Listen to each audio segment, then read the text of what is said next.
Sidang dugaan korupsi dana Corporate Social Responsibility atau CSR di PT PLN Kepahyang tahun 2021-2023 yang mendudukan terdakwa tunggal Agung Yuda Prawira selaku pembina Yayasan Gria Nusantara dan bertanggung jawab sebagai pembina sekaligus Ketua Rumah Kreatif BUMN Kepahyang kembali digelar di Pengadilan Negeri Bengkulu.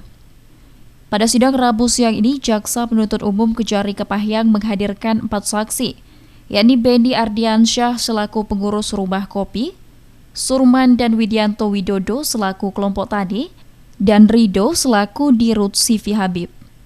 Dalam sidang ini, para saksi mengaku salah satu staf terdakwa terlibat dalam kasus ini. Penjelasan Surman dan Widianto, awalnya mereka mendapat tawaran dari staf terdakwa Agung bernama Yogi terkait bantuan CSR dari PLN. Mereka diminta mempersiapkan proposal pengajuan untuk diserahkan kepada Yogi. Kelompok tani menerima bantuan 75 juta rupiah dengan rincian 50 juta rupiah untuk dibelanjakan peralatan untuk mendukung kelompok tani, sedangkan sisanya diserahkan ke Yogi. Saksi Benny mengaku rumah kopi yang ia kelola menerima bantuan CSR sebesar 70 juta.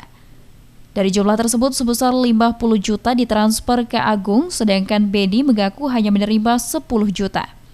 Akan tetapi uang tersebut digunakan untuk rehab rumah kopi sebesar 3 juta dan sisanya 7 juta diserahkan kembali kepada terdakwa Agung. Pasca sidang, Ketua Majelis Hakim memerintahkan jaksa untuk menghadirkan staf terdakwa tersebut ke persidangan karena dari keterangan saksi yang diperiksa bahwa peran Yogi sangat besar dalam kasus tersebut. Karena selain pengajuan proposal, ada juga sejumlah uang disebut mengalir kepada Yogi. Ya, nama Yogi ini beberapa kali keluar ya. Kemarin udah kita lakukan pemeriksaan juga. Yogi ini merupakan salah satu pengurus rumah BUMN di bawah. Pokoknya kegiatan ini mereka lakukan itu antara Yogi dan Agung. Ada tadi seperti uang sudah disetorkan, namun ditransfer kembali itu ke Agung.